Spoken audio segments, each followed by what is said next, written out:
everyone. Thanks for joining me today. I'm going to be interviewing Christian Allen. He's a local San Diego comedian and one of my favorites for sure. A lot of the comics who I feature on here are people who I've seen several times, who I see are just like really funny and pretty cool people to watch and go check out. So just a quick intro to him. He has done a couple of shows like Jam in the Van. He's done a show with Riff City. He's opened for Dean Del Rey at Grand Comedy Club. He's also a musician, and he's written articles covering metal bands and music. He's kind of just done all of it, but he's definitely one of my favorite comics. I'm going to get him on here now, and we'll learn a little bit more about Christian Allen. Hey, everyone. Thanks for joining. I'm trying to accept it. Oh, there it is. Hey, how's it going? Oh, hey there. What an intro. Wow. That sounded super legit. I know, right? You sound like a pretty legit comic around here. And you Yeah. really are. I've been following you this year, and I was just thinking, like, how did I get introduced to Christian Allen? And I remember seeing you, like, back in February, I think, or March, like at the Jazzy Wishbone, which for Okay. anyone who isn't familiar, it's like this small jazz club in Oceanside, and Ever Loving Comedy does a mic there and a show every Thursday, which everyone should go check out. And I remember that there were like 3 Christians on the lineup that day. There's like so many comics named Christian apparently in San Diego. And I was like, I don't know which one he was. Like, I don't know what it was. And then later on, I got more familiar with your comedy, and you ended up getting a job at the Comedy Store. And I got to see you do a set there, and you totally killed. And so it's just been, it's such a different journey being from like at the Jazz, a tiny, I mean, how many people do you think fit in that room? Like Maybe 15, 30. 30? Maybe. If If you I include the mean bar lining and the all the back. way back to the hallway. Yeah. Yeah. I mean that's what I would Yeah. guess. And then the So night that I got to see you at the Comedy Store, it was like packed, and that seats, I think, like 200 people. yeah, I don't just think about. that. Yeah. Yeah. So that was pretty cool. So I just wanted to learn more about Christian Allen here as a comedian. Cool. Yeah. Yeah, this Yeah. is fun. This is like Hollywood Squares but on a budget. I like this. Super budget, right? It's just like the 2 squares. Yeah. Yeah, this is fantastic. So, tell us all a little bit about when you got started. How long have you been doing comedy?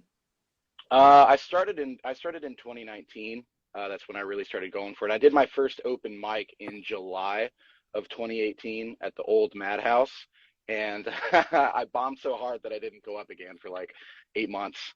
Yeah, it was just like completely soul crushing. Like I remember, did you ever go to the old Madhouse? No. Yeah, well, I'm sure a lot of people have already talked about it a bunch in these interviews, and it's already well documented, just how just absurd the whole thing was. Like the parking structure in Horton Plaza went up 7 floors, and then the Madhouse was on the 8th floor, so you had to go past all kinds of, yeah, and all the levels in the parking garage were named after like fruits and vegetables, so you'd have to pass tomatoes and avocados and corn before you go up to the Madhouse. And yeah, I remember I signed up, and I was so nervous because I saw like other comics outside, and I was like, "Ooh, these are like real comics!" Like, oh my god! Like, I was just like so nervous. Like, I remember like I had my whole set like handwritten out, and I was just like going through it a bunch of times. And there was one guy, I don't know, there were maybe 10 people in the audience, and there was one guy who was like laughing at everything, and I'm like, "Cool, if he sticks around, I'll be just fine." And then like right before I went up, he left, and I was like, "Oh no!" So I got up. I got up and I said, "Hey, everybody, my name is Christian. It's my first time doing stand-up," and everyone was like, "Woo!" And then all the noise was sucked out of the room for the next 4.9 minutes. And yeah, it was just like I was sweating. I could feel like I felt like I was looking at myself from the ceiling and just seeing myself bomb in total darkness. And I remember ending my set by saying, "Anyways, my name's Christian. Sorry I wasted your time." And then Chris Espinoza was hosting the mic, and he walks back up on stage. He's like, "Yeah, one more time for that dude. He wasted your time." And I was just like, "Oh my god, Chris oh." Espinoza. Yeah, I have that on tape. I have that on recording. When I taped my first set ever, it's like, "Yeah, give it up for that guy. He wasted your time." And I'm like, "Oh my god, what am I doing?" I'm like, yeah. So that's how it started. Oh my god, that's how it started. Yeah, and I was like, I need to reevaluate. I need to readdress. I need to like, because that was one of the things that I knew about stand up going into it is like I knew it was a grind. I knew it was going to be like a, it was going to, you know, be like a full-time thing. So I'm like, okay, I need to make sure I make some adjustments in my life to accommodate, you know, the full-time commitment and energy that's required to do that. Like I knew once I started, like, okay, this is like if you want to do it, like go for it. You know, don't be 1 foot into it. So that's why I took a few months off, not only to write new material, but just like just to change a lot of things in my life so I could do that, so I could pull that off. And it involved quitting a couple of jobs and quitting the webzine that I was doing just so I have my nights free. Because every night I was at, you know, metal shows or I was, you know, working. So I'm like, okay, well, if I want to do this, I want to do mics. I need to make sure that I have that open calendar space. So 2019 is when I say I started. So yeah, that's good that you kind of had like that mindset because that's definitely something that I've seen is comics are kind of usually like 1 foot in, 1 foot out. And I could probably, and I'm sure you've spoken to Chris since then, they see a lot of Yeah. open mics come through, you know, and Oh it's yeah. like even I just in the last 12 months, I'm like, where did all those open micers that I saw in February, like where are they all now? You know, like half of them are gone, already quit comedy. So it's like I think it's Yeah. almost part of the process, a little bit of that hazing of like we're never going to see this guy again, Oh especially with the yeah. moms. Yeah. Little did they Yeah. know that here you would be. So that's Yeah. interesting. You started in 2019, and Hmm. so when March 2020 hit, what was that like? Well, when March 2020 hit, I got my first paid gig. On March 1st, I played in my hometown in Palm Desert in the Coachella Valley, and I Oh, was nice. featuring for a guy named Mikey McKernan, who I really like, who I really respect. He's a dude that I used to watch on like Kill Tony, because like I used to watch Kill Tony, you know, before because I've always been a fan of comedy. For the longest time, I didn't know it was something you could do. Like I didn't know what open mics were, what you know, anything like that, because my exposure to comedy growing up was just like, you know, Comedy Central specials and theaters and arenas, and that just seemed like such a far removed thing that you know, it's like, how does a person do that? Like I was only seeing, you know, button-up shirts and suits and ties and Steve Byrne and, you know, Gabriel Iglesias and Russell Peters and like all these like doesn't seem like something you could do, but Kill Tony was one of those things where I was like, oh, you can there are anybody can do it, anybody can try. And so I saw this guy, Mikey McKernan, who just has, you know, long paintbrush hair and a big bushy mustache, doing just this like hilarious, very absurd, bizarre jokes and one-liners. But I really liked it. Like it was weird enough that I enjoyed it and I appreciated it. And so he came to San Diego on a Rift City show. I forget who was opening, but I was like, oh, that's the guy from Kill Tony. I want to go see him. So I went to the Whistle Stop in South Park and I introduced myself to him after the show. And I go, hey man, you know, just really enjoy you from Kill Tony. He's like, oh, you saw me on Kill Tony and you came to the show because of me? And I'm like, yeah. He's like, dude, that's so cool. Like it really gassed him up. Like we took a picture together. He was like all fired up about it. And then we, you know, we stayed in touch. And then eventually when I started doing stand up, because that was a while ago, he's like, oh, you're doing stand up now. Like that's so cool. And he'd do shows at the Madhouse, and I'd go watch him at the Madhouse. And then eventually, he started hitting me up when he started coming to San Diego. He's like, "Oh yeah, let's hit up Mike. Let's do this. Let's do that." And then he offered me a couple of shows. I think it was like the February 28th and then March 1st. He's like, "Do you want to just feature me for you want to do like 15 minutes?" And I'd never done 15 minutes before, but I'm like, "Yeah, let's go for it. Let's do it."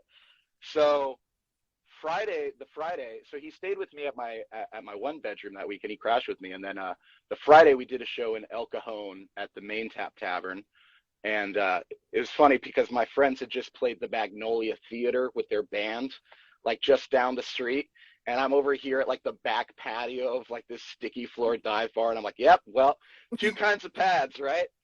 And that show was a dumpster fire. It was just like it was just a mess. There were people coming in and out. There were people talking like you constantly had. I mean, it's a bar show. It's an outdoor bar show.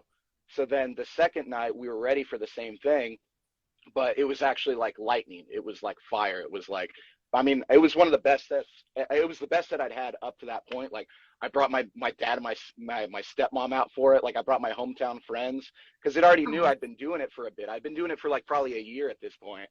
They're like, oh, let's watch Christian do stand up. And then I remember gutting on stage and roasting everybody before me. So that got the whole room to pay attention. So then when I went into my material, I just like got right into it, and it was awesome. Mikey paid me. It was my first paid gig. I think he got paid like $200. I didn't get anything, but he said I did so well, I deserved a cut of his share. And I'm like, that's Aw. crazy. This is insane. So that's March 1st of 2020, and I'm thinking, I think this could actually go somewhere, you know?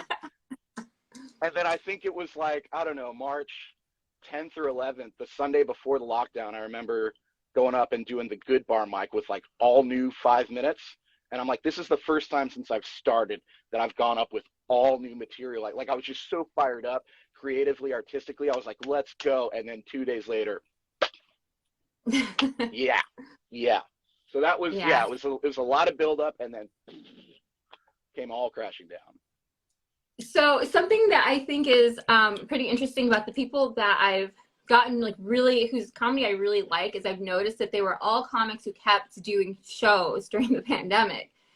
And like Kylie Troop and Taryn Heffley, like they were people who were still out there, like, and they were fairly new. Like they got started, I think, around the same time that you did. Yeah, And I think Terrence started in the parking lots, which is pretty wild. He was born in the parking lot. yeah, right. And I think that do you think that that's given you any kind of an edge over other comics who maybe took that time off? I don't know. I don't know if it's given me an edge. I think it just really emphasized the necessity and the exigence for the performance. You know, it's like one thing to perform in a club or even at a bar, but it's like, do you really like this enough? Do you appreciate this enough to like go be outside while there's a waiter dumping trash next to an LA Fitness in a parking lot to do this thing that's kind of even half a thing, you know? So I don't know. And some of the worst bombs I had were in those parking lots too. But I don't know. I don't know if it gave me an edge or not. I think it just kind of hammered in, chiseled reinforced the necessity to do it, to keep going. Like, because For it's sure. like you weren't really running a lot of material at those parking lot mics. It was just like you're kind of just riffing. But I mean, that's an important muscle to sharpen too. So I don't know. That's a good question. I don't know if it gave me an edge, but it didn't hurt. Definitely didn't hurt. You know, I think it made it much Yeah. easier to get back into the swing of things once there was a gradual reopening. I think that it did because I think that a lot of comics who took that time off or maybe didn't do as many shows, they were so rusty when everything still opened up. And so, Hmm. and they were also used to like the pre-pandemic audiences, right? And like Hmm. the pre-pandemic audiences were different than when everything just started kind of opening up. I think there's something about you, Taryn, and Kylie specifically, who like when you're in front of an audience, even if like a joke doesn't land, like there's a certain way that you guys kind of like persevere through that. Where like I've seen other comics who just they're almost kind of like lost, you know. And even if they've been doing it for a really long time, I think that that time like aged you guys in comedy years somehow. Oh Like, yeah, I 'cause definitely aged a lot during the pandemic. I was looking through part of like the weird part of this is like having to scroll through people's photos, and I showed you like I was trying to edit the flyer, the promo for this thing. So I was like going through and like the archives of like what you've been tagged in. And Hmm. there's this photo of you, which was kind of sad, but I saw one also of like Taryn and Kylie of you just like standing on a car and literally performing comedy on top of a car.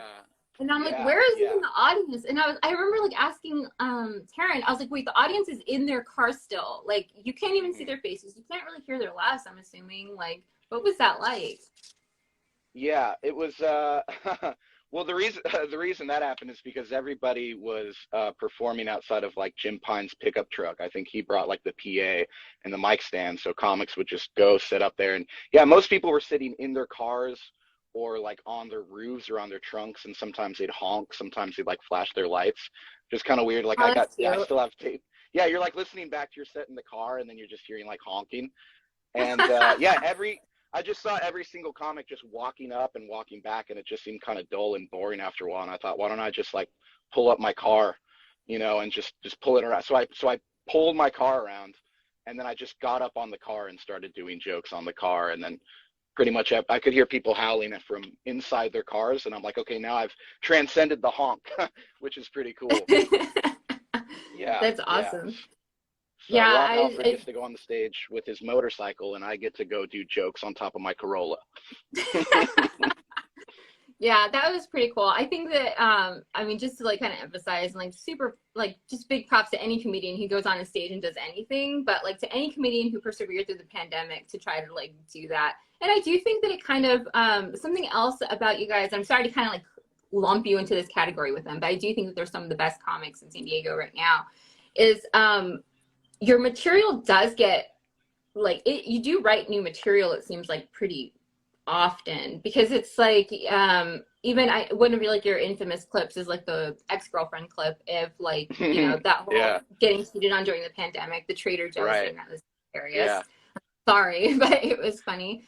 And I think that your ability, even like with your tooth and stuff, like I think within that same week you were on the Comedy Store stage making jokes about it, you know. And Right. Kylie too, Yeah. like you know, she went through a breakup and she was making jokes about her breakup like that same week.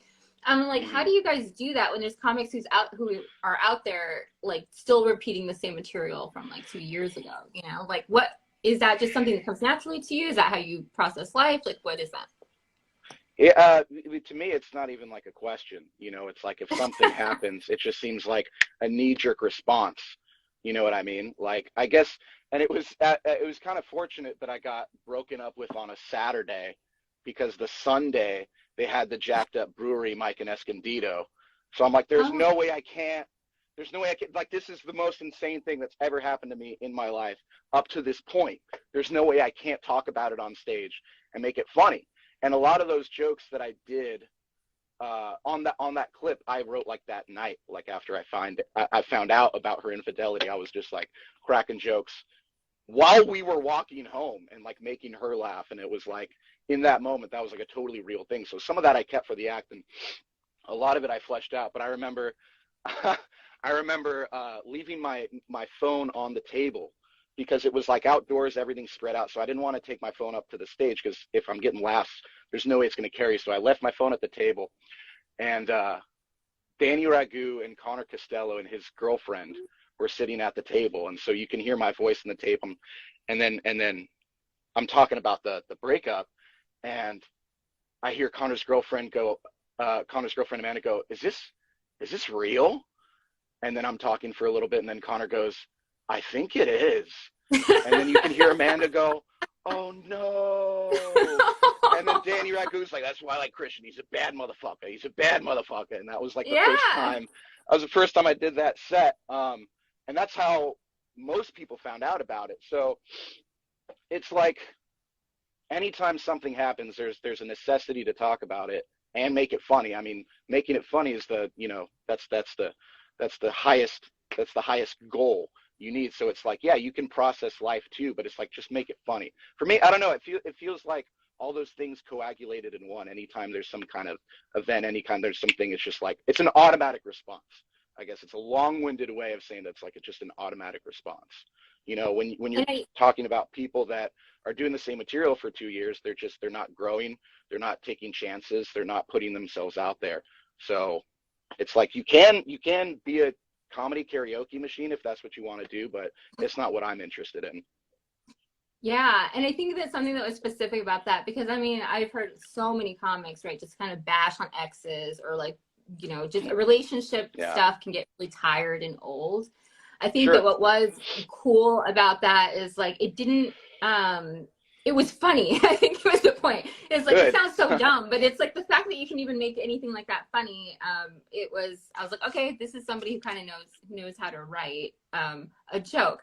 But you know, you obviously had some experience in writing too. And I don't want to get too deep into this, but like also like music and stuff like that. What has that progression been from like your interest in music? I'm assuming that was like your first love was like Hmm. that type of thing and Hmm. into comedy. And do you miss any of it? Are you still able to incorporate any of that?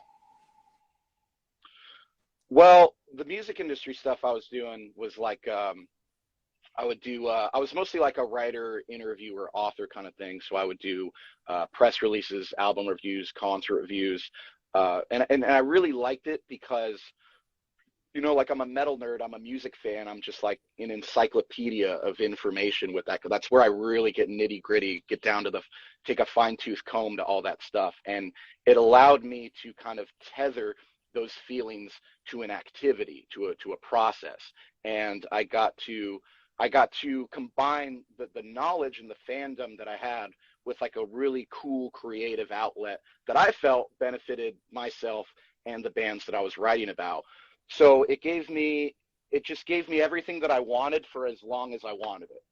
So I got to meet all my favorite bands, and I got to have like actual cool moments, with my heroes rather than just like, a photo and an autograph at a meet and greet pop up. It was like I actually got to be on tour buses. I got to go backstage and like meet these people, hang out with these people, and like learn and listen and engage. But at the end of the day, I'm just like I'm a ring in their orbit. You know what I mean? I'm not really Mhm. part of the core. But there was a divergence for me where it was like there was a guy in LA who had an LA publication started putting on shows in San Diego, and I'm like, well, my publication is called sdmetal.com, san diego metal.com. Like, I should be putting on shows. Like, why is this LA guy putting on shows in San Diego? And then I realized I'm not doing anything to put in any work for San Diego shows. And I realized the mountain ahead that would be required to do that, to go forth into that territory deeper, to the next level. And I'm just like, I don't see the juice being worth the squeeze on that. Yeah. I was already exhausted all the time. I already felt like I wasn't getting enough return, not financially, just, emotionally and mentally. And what I liked about stand up immediately was that immediate feedback. Like, I would post articles online and share them out and repost them, tweet them, whatever. And then you'd wait, and then you'd get a like back or a repost or a thanks for the kind words or whatever. And then when you tell a joke, right away if it's good or it's bad. And so I think I needed that. I think I needed that connection, which was what I was missing with that webzine. Like, what I was doing in those moments were cool, like the work itself, like watching the show in real time, interviewing the bands on the tour bus, but like everything after that, you're just, writing on a laptop, going through notes or whatever, and then you just send it out into the, metaverse, and then hope that you get a thumbs up on the way back. Yeah. Yeah. And how about with like the playing of music? That makes a lot of sense. So there's like that, because that's kind of like a slow, like you might be helping the music environment at large, but it's not really like Yeah, that immediate feedback that you get with comedy. But how about with like playing it? Because that's a form of getting immediate feedback. it is. But that's a fun thing. That's a hobby thing. Playing the music is a hobby thing. Yeah, we have a Ramones tribute and a Misfits tribute, and it's the same guys in both bands. And so we got, for the Ramones, we're doing leather jackets and Converse sneakers. And then for Misfits, we got our devil locks and our eye makeup. You came to that Poorhouse show. You had fun, right? Yeah, it Yeah. was So that super was, fun. The entire crowd was like moving and like it was so cool. It was like, all right, this is not a comedy vibe for, I love live music. Like I love going. But it's like cool to see somebody like do both. So it was like, uh-huh. oh, this is fun. This is cool. Yeah. I don't think I'd do both again in one night though, because I think it was last year's Halloween weekend. I sandwiched some stand-up comedy in between our bands. So we went up and we did our Ramon set first, and then I did comedy with myself and a few other people, and everyone did horrible. Everyone did horrible because it was just like the room wasn't ready for it. It was hard to go from music and then to stand up. And I'm like, okay, well, maybe next time do music first. And then I still went back up and then did Misfits right after that. But it's cool for me because like there's just more going on stage when you're playing music. There's just Yeah. more you're engaging with as far as, the noise levels, where other band members are moving, what people are playing, if somebody flubs a note, if I flub a note, if there's some kind of technical difficulty, whatever. And then it kind of makes it easier to go back to stand up after playing a concert, because I'm like, okay, now I just got to focus on the one thing. And I noticed, not that I wouldn't, I mean, I guess it does make me more comfortable on stage with stand up because I feel more comfortable moving around the stage, playing with the mic stand or using the stool or stuff like that. It just makes me more willing to experiment, more willing to try different things instead of just being, locked into one place. Yeah, definitely. That makes sense. Do you have any well, you mentioned earlier at that one show that you had family go and support Hmm. your show. How has their support been with you kind of, because I knew you went to like school for writing or something, didn't you? Or like you, Yeah, yeah, San Diego State. Yeah, I do have a writing degree from San Diego State, which is yeah. the, So yeah, least punk rock thing about me. Um, but yeah, well, I remember telling my dad, I think it must have been like Christmas of 2019 or something like that. So I'd already been doing it for a while. And I don't know, I think I was just home. I think I was home for Christmas, and him and I were hanging out in the backyard, just smoking a cigar, drinking some wine, very French. And yeah, I told him, I was like, hey, just want to let you know I'm doing this. I started doing stand up now, so I do comedy. And he's like, really? And I'm like, yeah. And he's like, I'm s- that's why I go to bars and I tell jokes, and I go to comedy clubs and I tell jokes. And he's like, huh? And I'm like, yeah, I really like it. I think that's what I want to do. And he's like, uh-huh. And then he just like snuffed out his cigar and then just like walked inside. And I was like, okay, like just nothing at all. I just don't think he got it. And then 2 minutes later, my stepmom comes running out of the bedroom, and she's like, Christian, oh my God, your dad tells me you're doing stand-up comedy? That's great. That's amazing. I'm so proud. That is so cool. And it was just complete opposite reactions.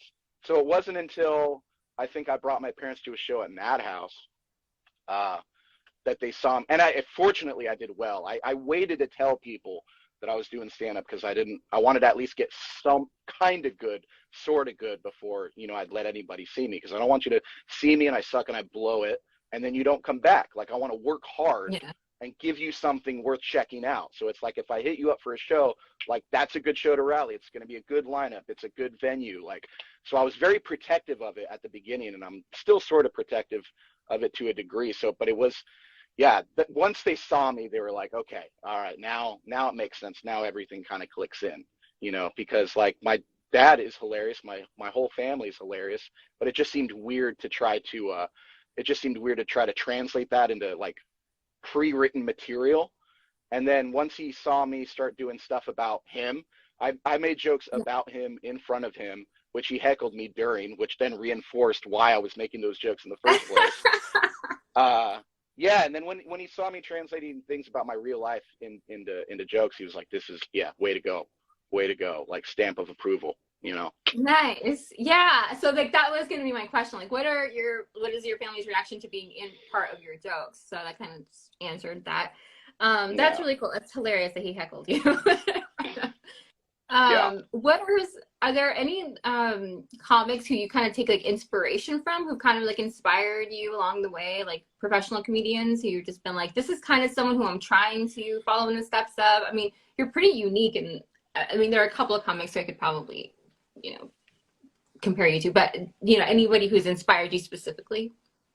Yeah, I really like Rafa Camargo and Alex Peregrina, mostly because they're about my same age. They've been doing it for a long time, and it's that same authentic path of taking real things that happen to you and putting them on stage.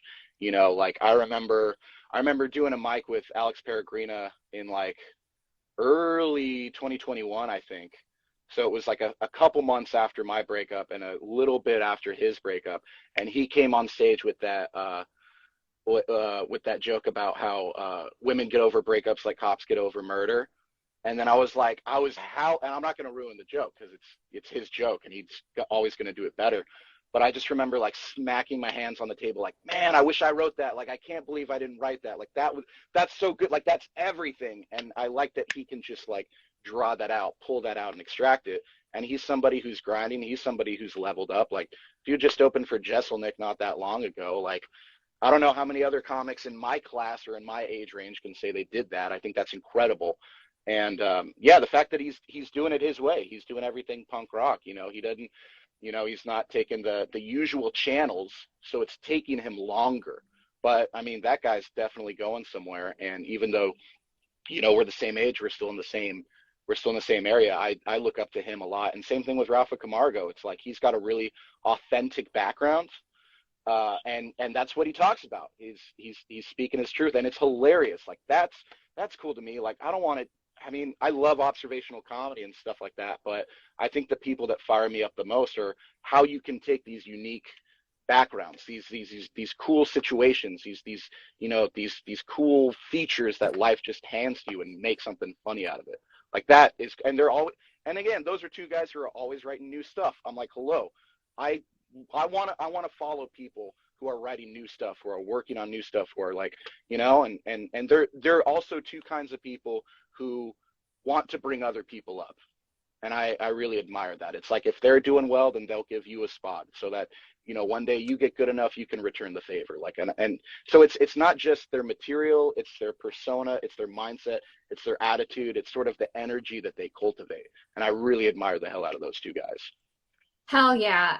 Alex Peregrina he was one of the first handful of comics who I ever saw in San Diego, who I was like, wait, this is just a guy from San Diego? Like, he's really, really funny. Like, I was Yeah. dying throughout his entire set. He kind of, and I think I saw him, I think the first time I saw him was at Good Bar, perhaps. I think that was the first time I saw him. And I was just like dying at his jokes. Like, he was so funny. He was just like Yeah. executed them so well. He takes things like sobriety and relationships and mental health and like really makes them, I mean, he's a dark, opening for Aunt Jesselnick totally just makes sense, right? It's like, or hosting, I think he was doing, whatever he's doing.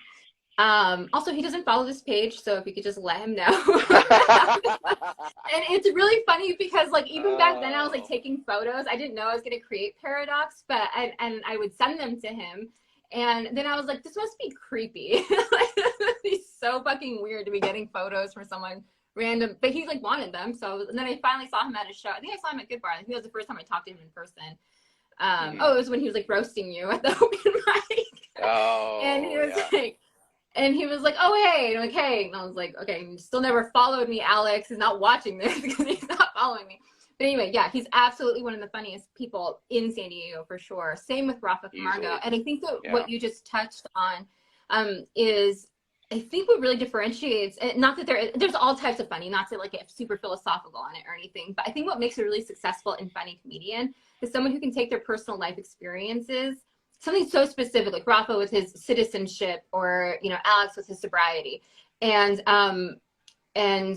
making it universally funny. Like there's Hmm. something that's like really like I think that that's kind of like the ticket to, even if just like you're writing, the thing is like to take your personal experience and make it relatable to like the audience at large.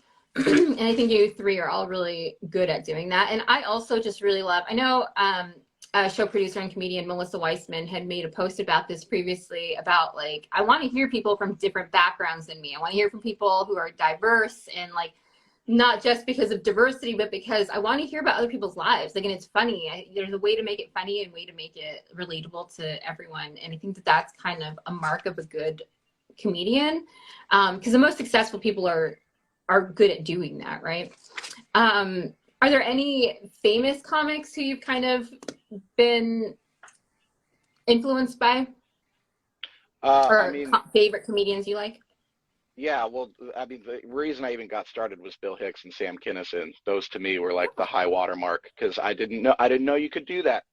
I didn't know you could do Yeah. that. I did not. That had completely added a fourth dimension to what I had perceived at the time was stand-up comedy, and of course like Carlin and Pryor right under that, but like them specifically, it was just so completely off the radar from what anyone else was doing.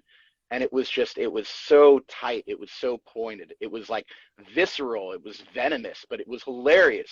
And that's what I admired the most. That to me was just the coolest thing ever. Like I couldn't believe it. I couldn't believe it when I would just see like those Dangerfield specials, or like Relentless or any. That's just, it blew my head off that you could do that. I didn't know that you could add that large of a frequency to the wavelength. Instead of just like set up punch, it was just, we went all over the galaxy with Bill Hicks. And then with Kinnison, you were going in every single groove of his brain. And it was transparent enough that a regular person could understand that. And just nobody could command a stage as good as Sam Kinison. Nobody. Just the way he just got up there and just threw the mic stand on the floor, and you could just sit there and people would go nuts. Like he was that guy. And you need to be that guy. I'm not that guy, and that's okay, but that's what I think of. That's what fires me up, is like to be my version of that, however that is. you know. And Yeah, it's for like I've sure. and it's like I've never fit into anything at all in my entire life growing up, ever. I never had like a group. I never had like a squad, like even, like at any point at all. And even with comedy, I still feel extremely like a black sheep, very much so. But it's like at the end of the day, that's the only reason you get this. So I'm like, I'm not gonna try to change anything about myself. I just need to find a way for it to be consistently funny. Hopefully at least Yeah. every 15 seconds I can make it funny. So I'm kind of it's funny that you said that because I was like, I don't know, it was one of my questions that I didn't really know how it was going to go off. But comedy is kind of when I first kind of started getting familiar with comedians and everything, the infamous thing that everyone says is like, oh, beware of the cliques and like beware Hmm. of like the little groups and like blah blah. I was like, whatever. I'm not a comedian, so I'm pretty neutral in all of this. But I can definitely see it and feel it when I go out. It doesn't necessarily affect me, but it sucks when I have like, comedy people and like whatever. So, I did notice though about you, and this is kind of the same with again Taryn and Kylie, is like whenever I bring up names or I ask people in the comedy scene, like who do you like, who are you listening to, who are you always excited to see on a stage, and your name comes up like Kylie and Terrence, and so I'm like, and what's funny about you guys is like none of you really subscribe to any specific clique. Like everyone, you guys are all very like independently in comedy. I think the only person I've seen you hang out with the most is Alex Peregrina. Hmm. But I think that, and Rafa obviously, but even with like, so my question was going to be like, do you feel that separation? But you kind of already answered it. That like, and is that a conscious decision that you made, or is that just something that kind of happened? Nah, that's just an organic. It's just a That's just natural who you are. progression. I wish I could fit in. It's not that I don't get along with other comics. I No. do. I mean, I'm friendly. I hope I'm approachable. But yeah, I really don't fit into any other demographic. At all. Well, that's the thing. Everyone always says like great things, and I'm just like, that's cool, but I don't really see him with any specific group. But I think that that's kind of working to your favor anyway, because it just, yeah, I don't know. If anything else, it just keeps you away from the drama, I guess. Um, are there any I only have a couple more questions, and then we're done. I promise. No, Um, I'm having fun. This is great. You're good. You're cool. good. Good, good, thanks. Oh, one of the things I was going to say is like, so it's been cool to kind of like follow you just in this last year, and I'm, really excited to see where you end up in the future because even just seeing that, show with Jazzy Wishbone, and honestly, even and then seeing you at the Comedy Store. But there was this one show where I was like, okay, Christian's officially one of my favorites, which was at Lamplighter, which is pretty recent. But Oh, it's like, Lamplighter is one of those places where it's hard to like make the audience laugh. Like it's hard because I think as an audience member, it's hard sometimes to always really see the comic or to hear it. And there's a lot of like noise. There's like a pool table and there's a lot of bar activity going on. And so, but dude, you were on and you like killed it. Like you were so good. The whole audience was laughing. I was looking because I was like kind of a creep looking at like the audience's faces, right? And so like they were so engaged with your comedy and everything. And I was like, that just kind of shows like the versatility. And this is kind of like going back to the pandemic comedy that you were doing. I feel like that's like the easiest room to do for someone like you when you've been talking to, metal and rubber tires. And it's like, oh, this is a much easier room than talking to a bunch of cars. Um, so has there been a show that you really enjoyed doing that just kind of like sticks in your mind? Like, I wish every show was like that. yeah. I just had a opening spot for Fahim and War a couple weeks ago. A You Sunday opened night. for him? Did you know On that? the Sunday night, yeah, on the Sunday night. Oh, yeah, yeah, yeah, yeah. And I do remember Rafa. oh, it was the loudest. It was like the loudest. Like I remember getting that first pop and just like, oh my God, like it was insane. Like it was one of those times where I'm like, oh, I could be up here forever. Like I could just be up here forever. That was like, it was like too good. It was like too good. Like I got off and like my forearms were like warm and my face was hot. And I was like, I need to go run a mile or something. Like it was just insane. It was absolutely insane that like everything was, and then just once you're right in the pocket, you get that, you're just like, oh, now it's like, now we can have fun. And you're actually able to enjoy the moment instead of stressing or worrying about the next thing. Like it was such an organic set. And it was like just blew my mind. It blew my mind how good it shouldn't be that good, but it shouldn't be that good. But sometimes it can be that good. So yeah, That's it definitely amazing. yeah definitely helped me get through another couple weeks of bombs after that one. So I kept that one in the front end. Where are you bombing? Because I haven't ever seen. Are you bombing at open mics? I'm assuming when you're Oh trying. yeah, oh yeah. Okay, I bomb all the time. I mean, I just shows haven't are a seen it. little bit different. I'm usually trying to do better tested material at shows, but open Yeah. mics is where I'm trying stuff out, and I don't know where it's going to work or even where it fits in. So that's just when I'm throwing everything against the wall. That's when you're supposed to take chances and try stuff out. And so, I mean, I don't do this Amen. at the comedy. I don't do this on the Comedy Store anymore, but kind of miking during shows where it's like, yeah, if I got a 10-minute set, then it's like, maybe let's throw that 2 minutes in there that I've been working out on the mic and put that in, you know. Um, I know Rafa's got a really good process about it too, where he tells me how he starts with something and then he brings it up to the next level, and then after he's been whittling away at it, smoldering that iron, then it's like ready for a weekend show. And then once it's in the weekend show, it's like good. And he's like always got this like cyclical process of like, primary level, secondary level, tertiary level. Like he's got that cool through line going with all his stuff. And that's another reason he inspires me and fires me up is like, okay, this guy's doing everything right as far as, comedy goes. The way he's picturing things and rearranging things and organizing the set, like him and Peregrina both have that really cool through line where I'm like, oh, you're not just going up there and like telling jokes. You're developing an act. There's like actual punctuation here. There's beats and rhythms. It's not just one joke and the next joke and then the next joke. So yeah, shows I'm trying, I'm fledgling. I've been only doing it a couple years, so I'm still just shotgun blasting everything at the wall and trying to, pick out what's actually sticking. So at shows, I'm still trying to figure that out, but I think it's just a little bit more, it's just a little bit crazier at open mics because I'm just like all bets are off. What mics are you doing? Do you Madhouse or? Yeah, I still do the Madhouse mic. I'll do the Jazzy Wishbone mic. Oh, Mondays, okay. Mondays I'll do Tones mic, the O Side Bar and Oh, Grill. Oceanside. Yeah, you do. Oh, I forget you're in North County. Yeah, yeah, yeah. That's why I Mhm, don't get so mhm. out of it. I know. I Yeah, need to go back to doing a lot more of the ever loving comedy stuff. I really like Corey and all the things he does, and Tone too. I haven't been to that one in a while. That's cool. And just to like kind of touch back on Rafa, he's definitely someone who even I go to probably too much. He's just like, please stop bothering me. Because I just any question that I have about comedy, I can go to Rafa and he'll like give me some very like suitable answer, like some experience that he has. He's like such a great mentor, and he's like younger than me, and I'm just like, help.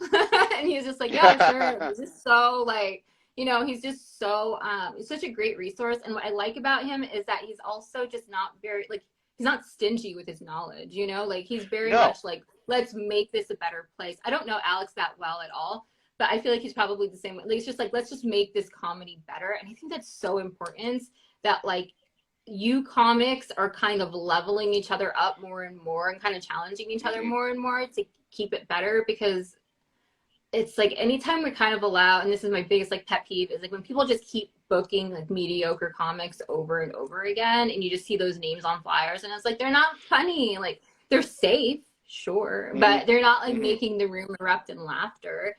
And so it's like, it kind of sucks.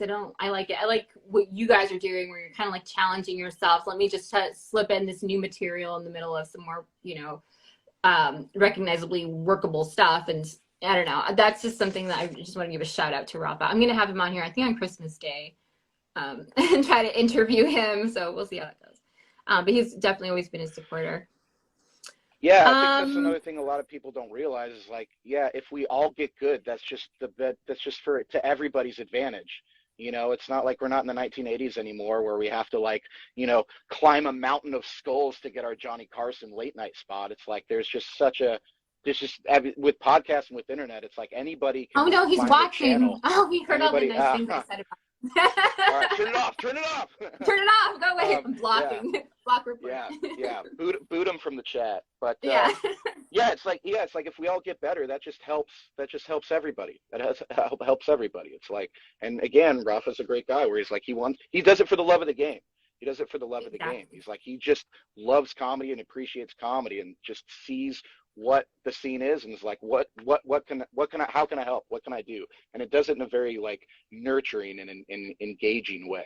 And it's like, dude, we can all, if we all get better, it only works for everybody. Like, it's so, you don't need to be, like you said, be stingy with information. It's just so, it's so stupid. We're not in the 1980s anymore. Yeah, for sure. And I think that's something like in my like imaginary worlds, like because I know like there's certain comedy meccas, where people are like going like I know Austin, Texas, Los Angeles, obviously New York is always going to be Mm. those places. I don't think that San Diego is necessarily recognized yet as one of those places, but I think that we're going to be getting there pretty soon, if not like just because of what I'm seeing and how you guys are all developing girls and are like all kind of doing that. I don't know. I've seen something like kind of come about that I'm like, you guys are really good actually. I don't think you guys are getting enough credit, which is the whole basis behind Paradox anyhow. Um so yeah, is there any I think I went through all my questions actually. Wow, that's not bad. So is there anything you want to tell us about you that maybe we didn't get to that you wish people knew more about you? I think what people don't know about me is probably good. And yeah, Let's keep it that way.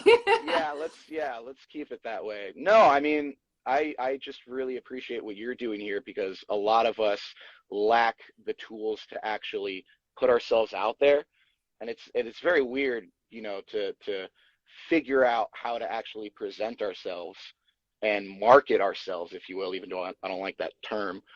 But it's cool that we have somebody like you around who can just jump in there and roll up their sleeves and be like, hey, I'll make this cool little reel for you just for the love of the game so that you can share it. And then I'm like, oh, well, this is cool. Like, I like this. Like, it looks cool. It's got like a little VHS analog crackle to the, video texture, and there's cool psychedelic colors, and you have like a good eye for that. And the scene's only as good as the people in it. And it's really cool to have someone like you that's doing this.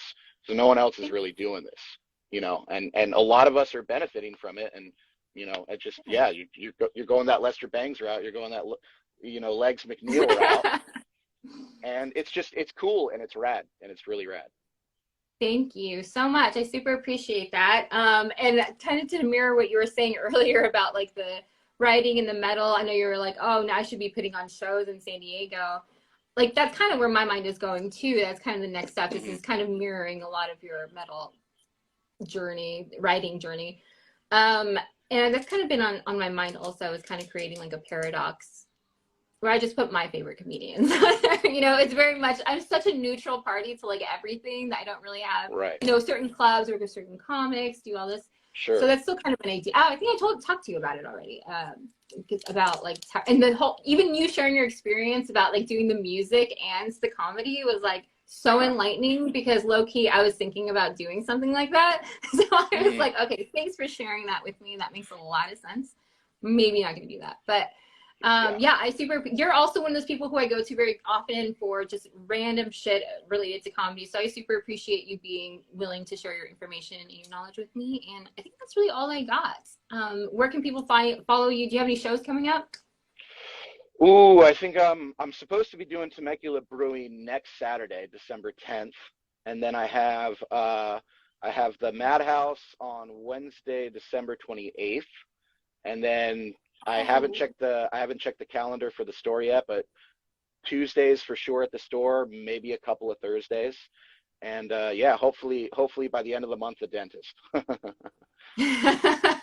Start the new year with a tooth. Oh yeah, so definitely go check him out at the Comedy Store. You can usually see him on Tuesdays and sometimes on Thursdays. I wish I got those lists for the best of. Sometimes you guys post them and sometimes you don't, but that's definitely the best place to go. First of all, it's one of my favorite comedy clubs. For any fans watching this, go check out the Comedy Store. And yeah, that's all I got. Thank you so much, Christian, for doing this, and I'll Cool. chat with you Thank you, later. Vanessa. Yeah, All this was right, rad. bye.